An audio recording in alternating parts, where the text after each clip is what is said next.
Señor, te vamos a pedir en esta tarde que tomes control y que tu Santo Espíritu sea obrando en cada uno de nosotros en el nombre de Jesús.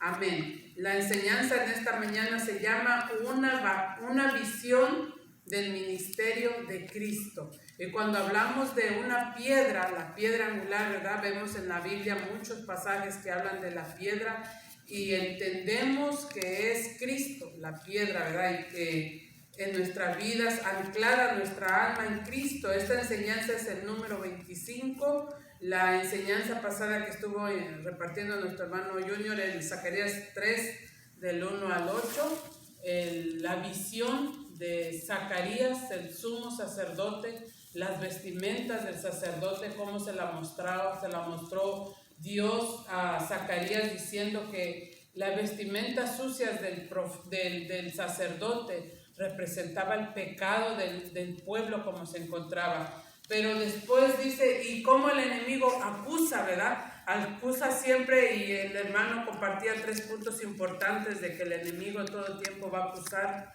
a sus hijos y todo el tiempo nos va a hacer dudar del amor de Dios.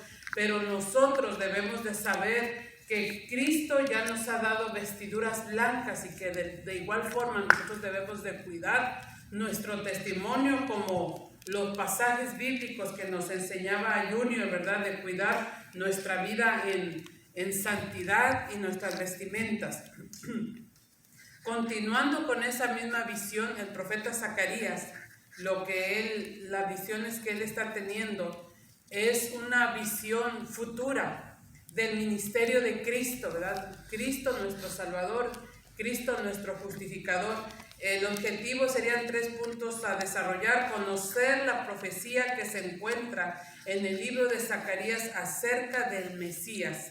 Y en el Antiguo Testamento se habla de las profecías de Jesús. Uno de los libros que se desarrollan más las profecías es el libro de Isaías, ¿verdad? Isaías, visiones que tuvieron futuras para el futuro, como es el libro de Daniel, el libro de Ezequiel. Pero el libro de Zacarías muy poco se toca las visiones que están a futuro, visiones apocalípticas, visiones de Cristo. Así que con la ayuda del Espíritu Santo vamos a entender esta visión que Zacarías está explicando en un futuro, la venida de Cristo. Punto número 2, reconocer que el amor de Dios y su plan redentor fue puesto con anticipación. Y durante este desarrollo de los profetas menores hemos estado viendo cómo Dios, su amor y su misericordia, siempre mandó un profeta para hablarles, ¿verdad? Con anticipación, para advertir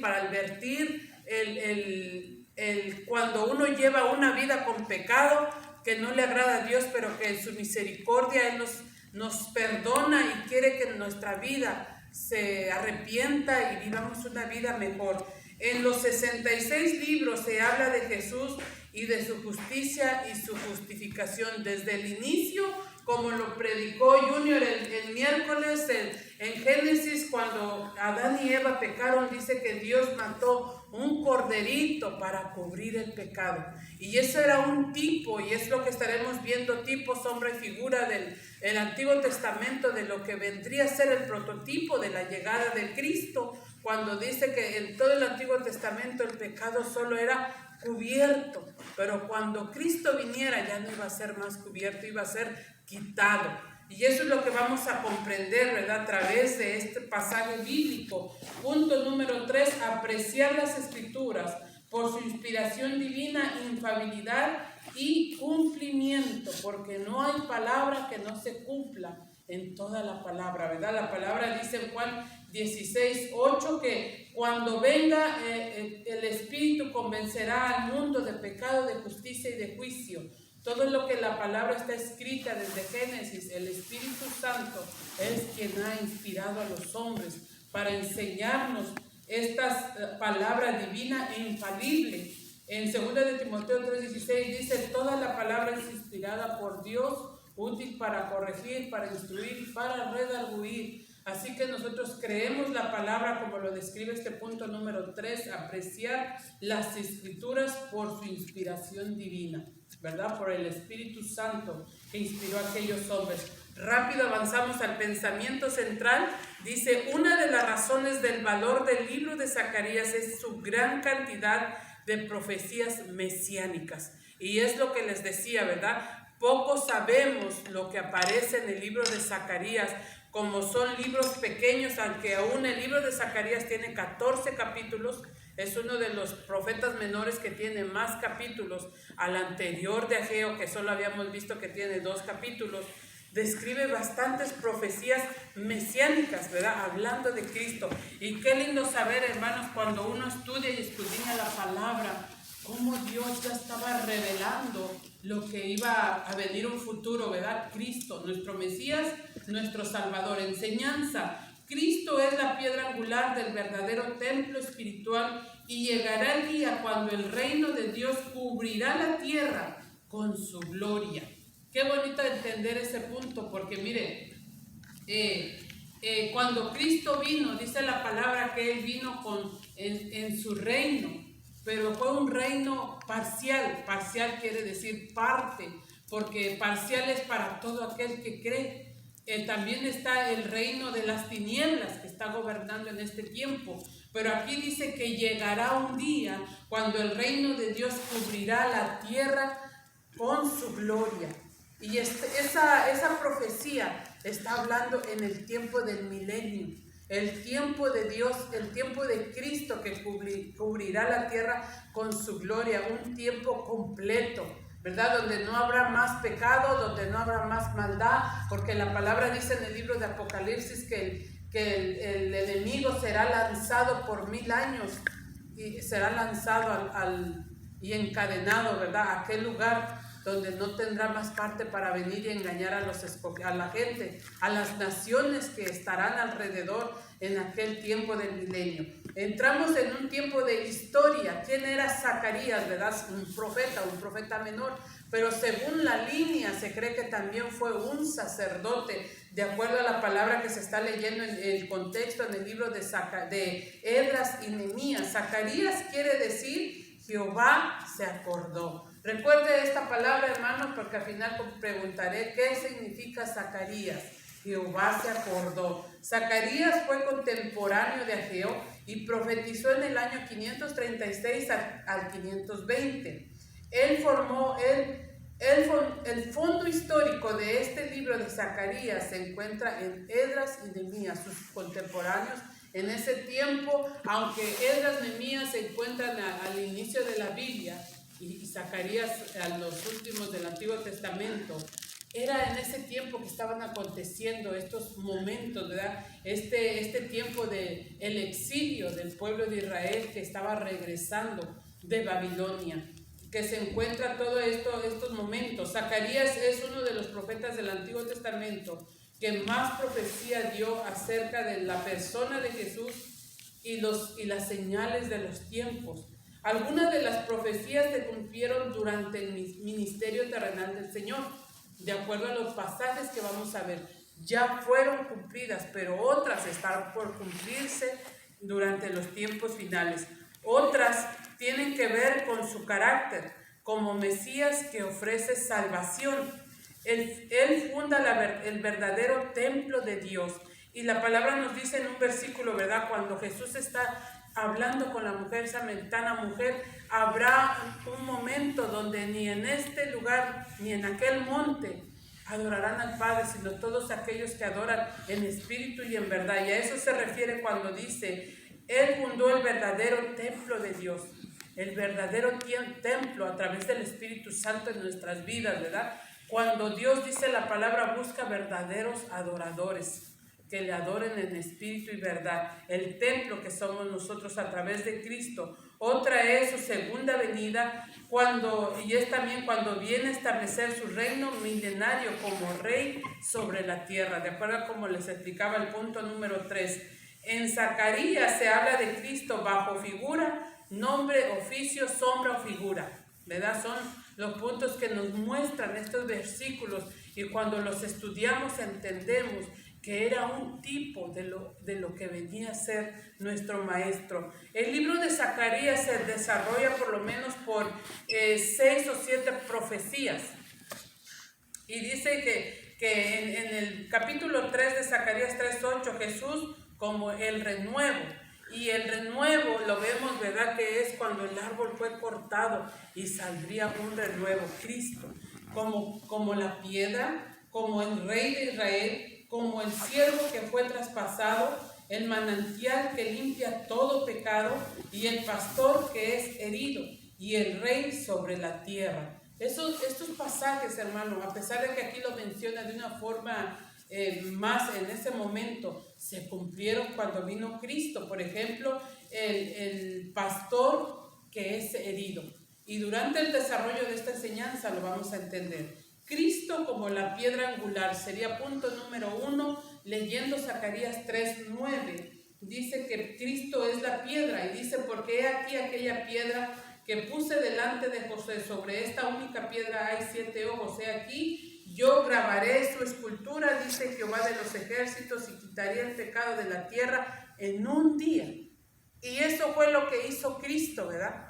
Porque Él murió y resucitó en un día, llevando todo nuestro pecado en aquella cruz, nos dio victoria. Esa es la piedra. Cristo es la piedra angular de donde se levantó el verdadero templo. El literal A sería fundamento del verdadero templo. Cristo es la piedra principal para el verdadero templo, y eso quiere decir nuestra fe puesta en Cristo. Mateo 16:18 dice, y yo también te digo que tú eres Pedro, y sobre esta roca edificaré mi iglesia. No estaba diciendo sobre esta roca Pedro, no, sobre esta roca se estaba refiriendo a Cristo. Cristo como la roca principal para fundar la iglesia, donde ahí iba a empezar la iglesia con los apóstoles, y las puertas del Hades no prevalecerán contra ella. Fíjese, hermano, que a pesar de los tiempos que se han vivido, tantos momentos difíciles en la iglesia evangélica, ¿verdad? Cuántos falsos y cuántas cosas se han levantado a veces contra mentiras, contra pastores, contra iglesias que quieren ser, que se cierren, que se destruyan, quizá hechiceros satanistas que ven los lugares que están floreciendo y quieren derribarla. Dice Jesús, nos da esta palabra diciendo, y las puertas del Hades no prevalecerán contra ella.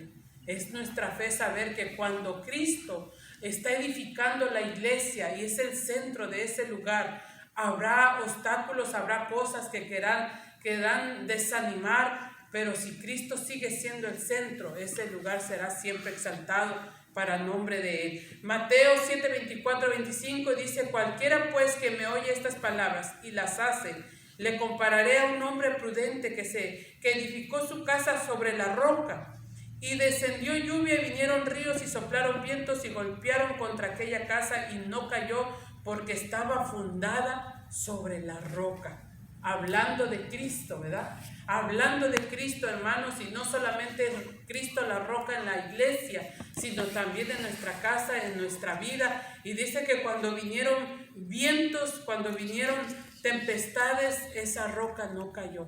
Y ese es un tipo en nuestra vida, que cuando realmente nosotros miramos a Cristo, nuestra fe fundada en Él, lo que venga en nuestra vida, sea enfermedad, sea problema, sea un problema en el hogar, lo que se esté viviendo, nuestra fe permanece firme. Y eso es lo que Cristo quiere enseñarnos, ¿verdad? En esta palabra, que sobre todo lo que venga, Él es la roca inconmovible en el cual confiamos y nunca nuestra fe será movida.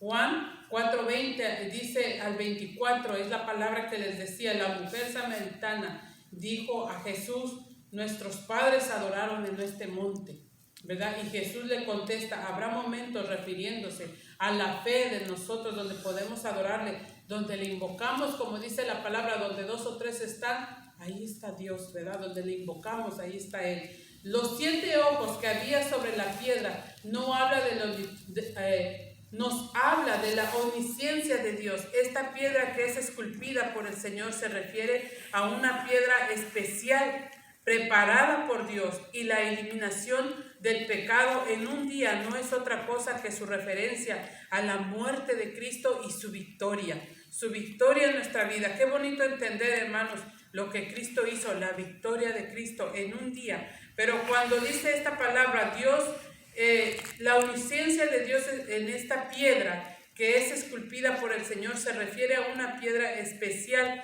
preparada por Dios.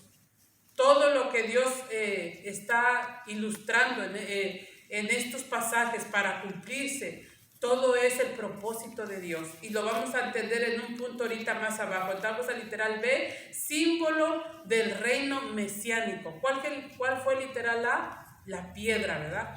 Cristo como la piedra a través de este versículo. Y el símbolo del reino mesiánico, el reino de Dios que vendría a la tierra. ¿Cuándo vino el reino de Dios? Cuando vino Cristo, ¿verdad? Cuando vino Cristo se cumplió esta palabra. 4:7 dice, ¿quién eres tú, oh gran monte? Delante de Zorobabel serás reducido a llanura. Él sacará la primera piedra con la aclamación de gracia, gracias a ella. Cuando esta palabra está describiéndose así, ¿quién como tú, oh gran monte? Fíjense que tiene una figura bonita, ¿verdad? Porque eso se nos hace a nosotros cuando nuestra mente no está puesta en Cristo. Viene un problema y se hace un monte en nuestra vida. Un monte que no podemos mover.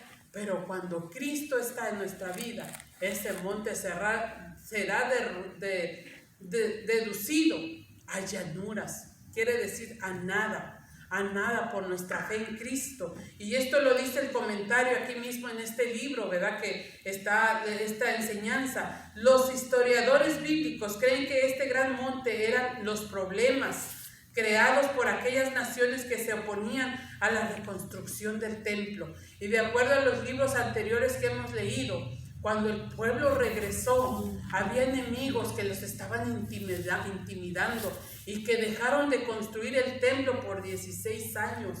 Entonces para el pueblo se había hecho un monte, ¿verdad? Un problema grande.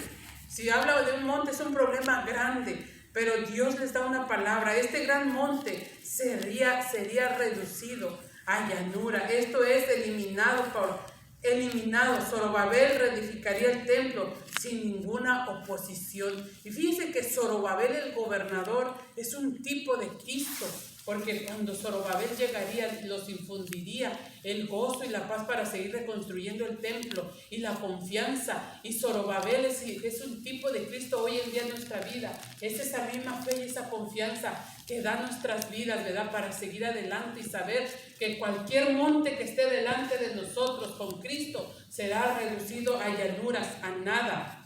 En una referencia, Jesús es la persona de Zorobabel quien allana las condiciones políticas de los reinos del mundo para establecer el reino espiritual. Isaías 28:16 dice, por tanto Jehová el Señor dice así, he aquí yo he puesto en Sión por fundamento una piedra probada, angular, preciosa, de simiente estable. El que creyere no se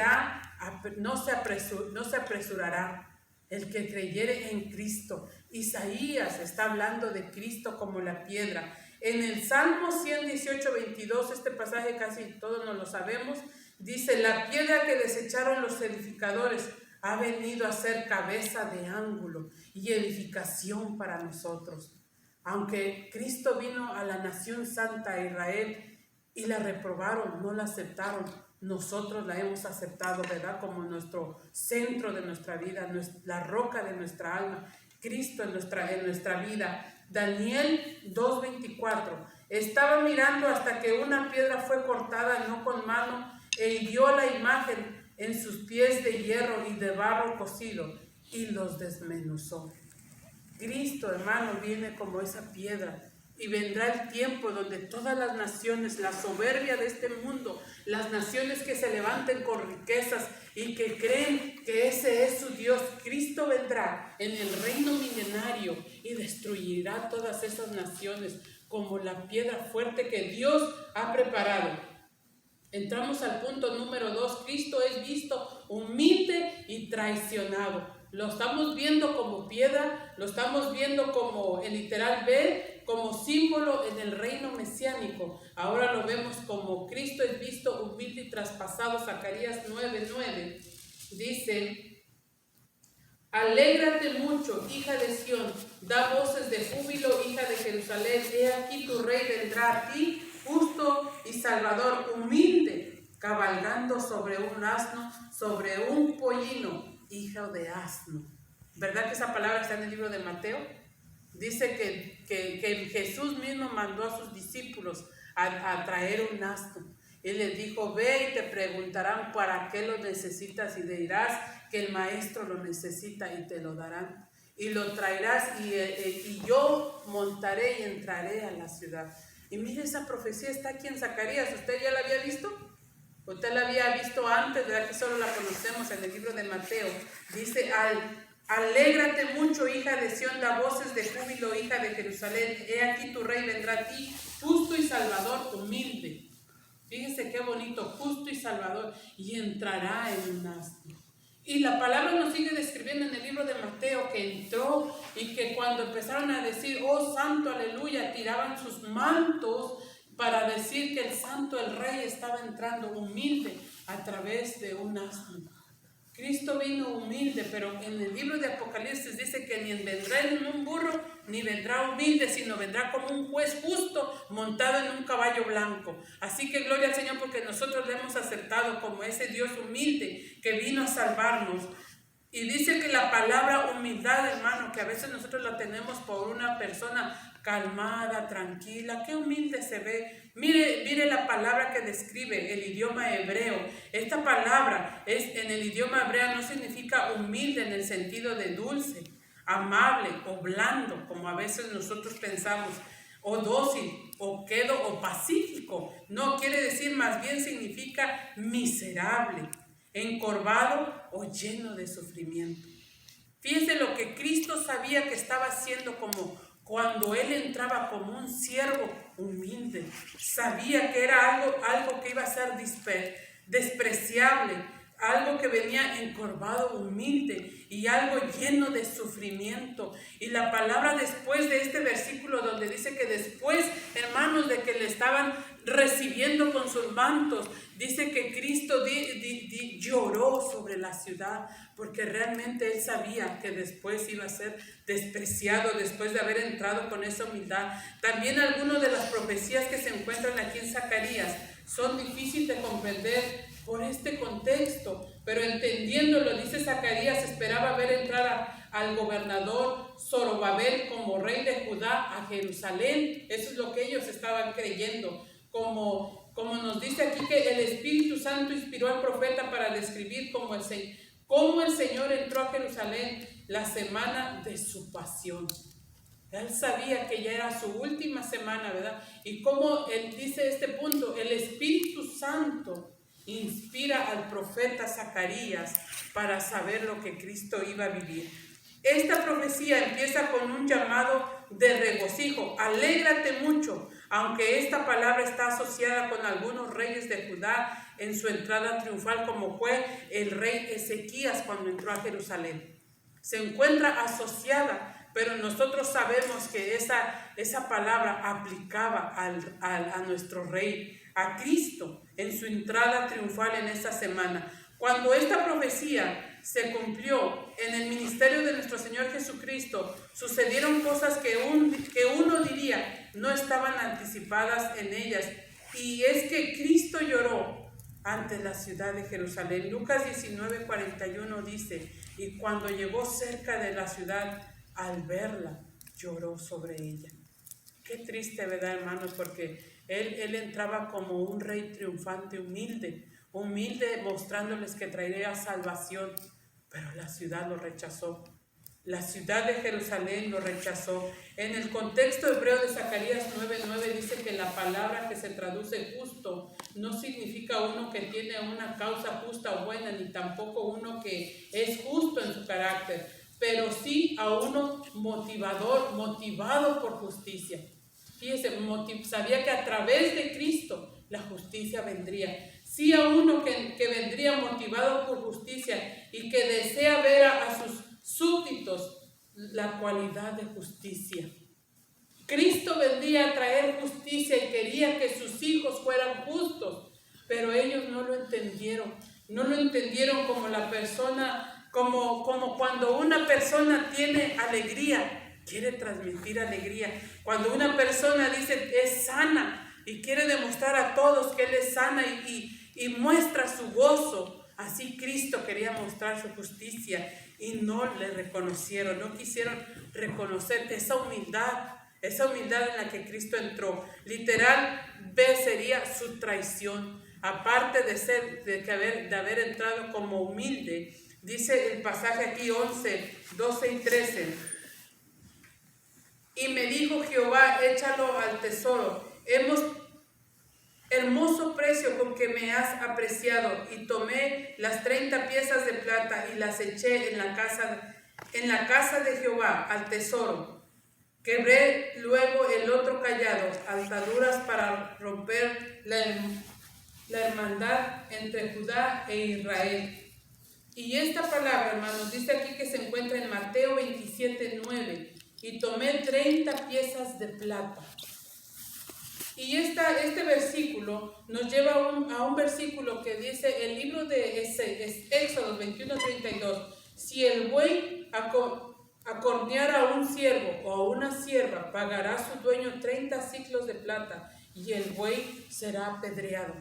¿Qué le hicieron a nuestro maestro? Lo vendieron. Judas lo vendió por 30 monedas de plata. Pero fíjense que no solamente lo vendieron, dice que lo latigaron, que lo golpearon, que le jalaron su barba, lo dejaron desfigurado, de acuerdo al libro de Isaías capítulo 53. Y Cristo dice esta palabra: hermoso precio con que me has apreciado. ¿Tampoco valgo? ¿Tampoco fue ese el precio que estoy pagando? ¿La sangre que voy a derramar por ti es poca? Que pagaste 30 monedas, que era el precio de un animal, de un buey, como lo dice Éxodo 21:32.